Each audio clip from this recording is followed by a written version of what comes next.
A successful young woman vanishes in broad daylight from one of the absolute safest neighborhoods in her city. But here's the detail that still completely baffles investigators today. Literally 2 days after Jennifer Kessie disappeared, an unidentified person was actually caught on camera driving her car right back into her own apartment complex. It's wild. This single event takes a standard missing persons case and turns it into one of the most perplexing forensic mysteries on record. So, who drove the car back? That one question is basically the anchor of this entire investigation. Because whoever this person was, they made absolutely sure to cover their tracks. They didn't just dump the car in a swamp or abandon it on some remote highway somewhere. They brought it right back to ground zero of the investigation. This mystery driver is the key to understanding the whole forensic puzzle we're going to unpack today. Let's look at Section 1, the initial disappearance. Now, to really understand any investigation, detectives always have to establish the victim's baseline first, right? Because that tells them right away if they're looking at a voluntary disappearance or foul play. And Jennifer's baseline, it was incredibly stable. She was a 24-year-old finance grad working at a real estate firm in Orlando. Her friends and family said she was highly organized, super disciplined, and reliable almost to a fault. Plus, she lived alone in this secure, gated complex. So because she was so incredibly predictable, her just not showing up for work on a Tuesday morning immediately triggered a massive response from her employer and her parents. There was absolutely no let's wait and see going on here. Just look at how fast this timeline escalated. On January 23rd at 10:30 p.m., she has a totally normal phone call with her boyfriend. Literally the very next morning, she misses work, and by that afternoon, her worried parents are already driving up to Orlando from Tampa. When they actually get into her apartment, everything is completely undisturbed.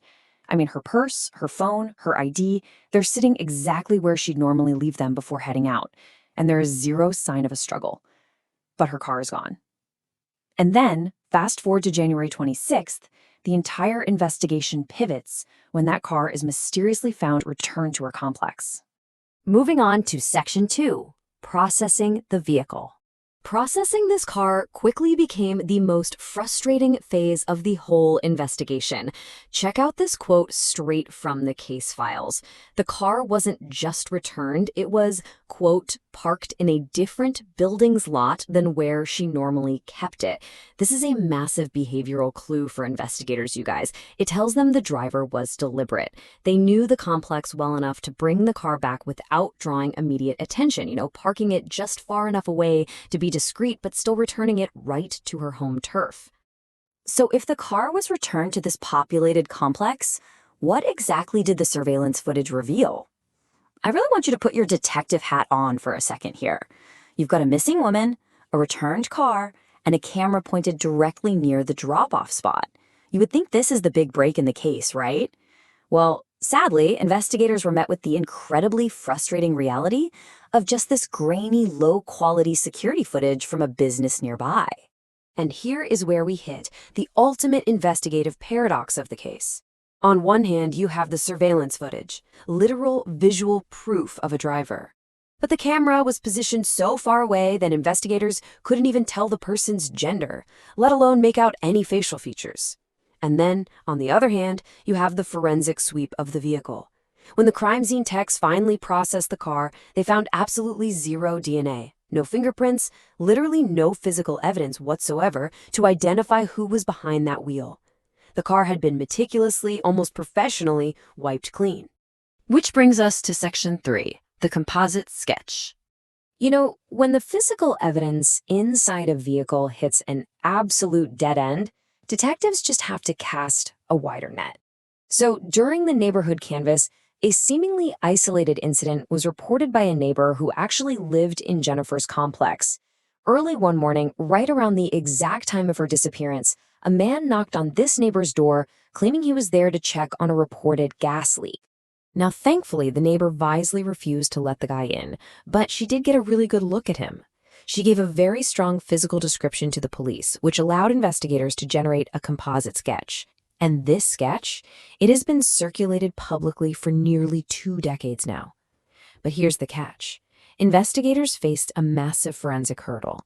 Because they completely lacked any physical evidence from Jennifer's car or her apartment, they have never, not once, been able to definitively link the man in the sketch to her disappearance. But this actually brilliantly illustrates the concept of deductive profiling in an active investigation, which basically means that even without a shred of DNA, investigators can deduce a suspect's traits just based on their behavior. Whoever that mystery driver was, and honestly, whoever the man in the sketch is, if they happen to be connected, they share a truly terrifying trait. They felt incredibly comfortable moving completely unseen through her neighborhood, navigating the complex, and literally knocking on doors without raising any alarm bells. Just compare a random abduction to the profile of this specific suspect. Usually, a chaotic, random abduction by a complete stranger leaves a pretty messy crime scene, right? You'd expect signs of a struggle and forensic evidence like hair or clothing fibers left behind.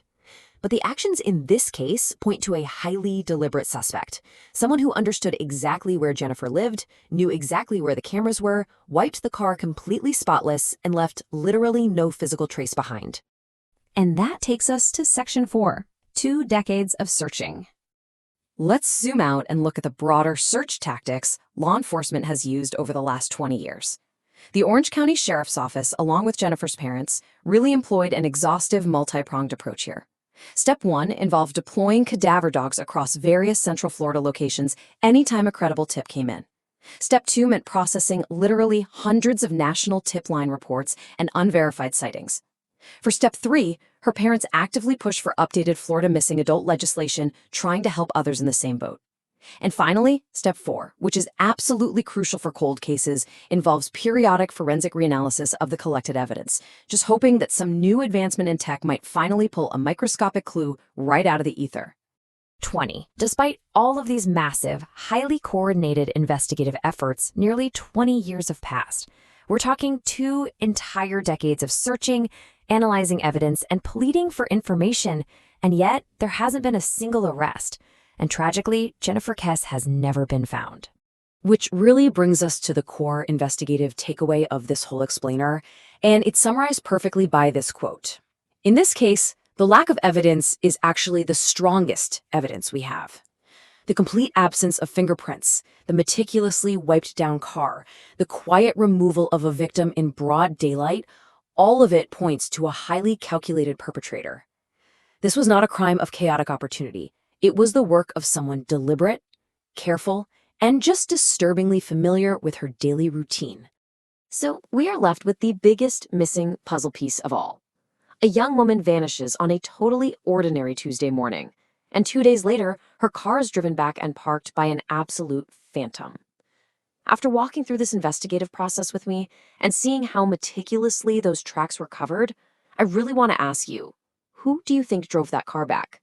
Examine the evidence, look back at that behavioral profile we just built together, and ask yourself how someone pulls off the perfect crime in broad daylight.